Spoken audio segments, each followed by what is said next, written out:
আজ থেকে প্রায় 20-22 দিন মতো আগে নেটফ্লিক্সের দি গ্লোরি নামে একটা ইন্ডিয়ান ওয়েব সিরিজ রিলিজ হয়। দিব্যেন্দু শর্মা অ্যান্ড পুলকিত সম্রাটের দি গ্লোরি। এটি একটি অ্যাকশন থ্রিলার মিস্ট্রি টাইপের ওয়েব সিরিজ।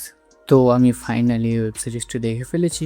আর কি তোমাদেরকে এই সিরিজটার পিছনে নিজের টাইম দেওয়া উচিত কি উচিত না, এই ভিডিওটা শেষ পর্যন্ত দেখে নাও, বুঝতে পেরে যাবে। গ্লোরি এরকম একটা কোরিয়ান সিরিজও আছে একই নামের। তুমি গুগলে সার্চ করলে প্রথমে ওই কোরিয়ান সিরিজটাই দেখতে পাবে। তো এই যে গ্লোরি সিরিজটি রয়েছে, যেখানে তুমি মেন লিড অ্যাক্টর হিসাবে দিব্যেন্দু শর্মা অ্যান্ড পুলকিত সম্রাট এই দুজনকে দেখতে পাবে। আগে স্টোরি নিয়ে একটু কথা বলে নিই। তো সিরিজের স্টোরিতে আমাদের দুটো মেন লিড ক্যারেক্টার দেব আর রবীন্দার, এই দুজনের ক্যারেক্টারকে ফলো করতে হবে। তো এরা হচ্ছে দুই ভাই।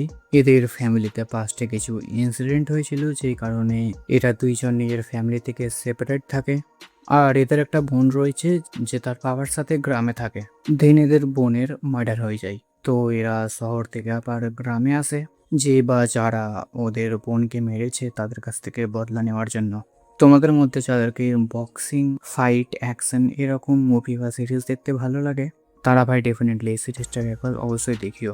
সিরিজে action, romance, thrill, mystery, dark comedy plus নেটফ্লিক্সের সিরিজ ভরে ভরে গালামন্দ আছে।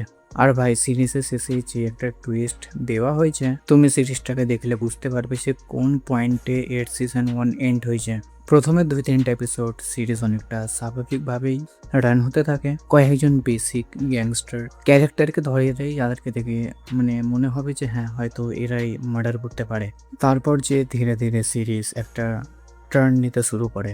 পুলকিতে যেটা ক্যারেক্টার রবীন্দার, স্পয়লার অ্যালার্ট, সিরিজের এন্ড আস্তে আস্তে ওর ক্যারেক্টারকে এমনভাবে দেখানো হয়, স্টোরি লাইনকে মেন হিরো থেকে ধীরে ধীরে ওকে মার্ডারার বানিয়ে দেওয়া হয়।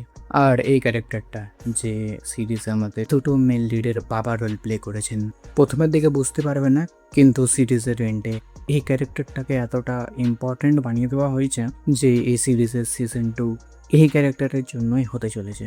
ওভারঅল সিরিজ ভালোই আছে, গুডের ক্যাটাগরিতে রাখা যায়। তোমাদের কাছে টাইম থাকলে অবশ্যই একবার সিরিজটাকে দেখিও।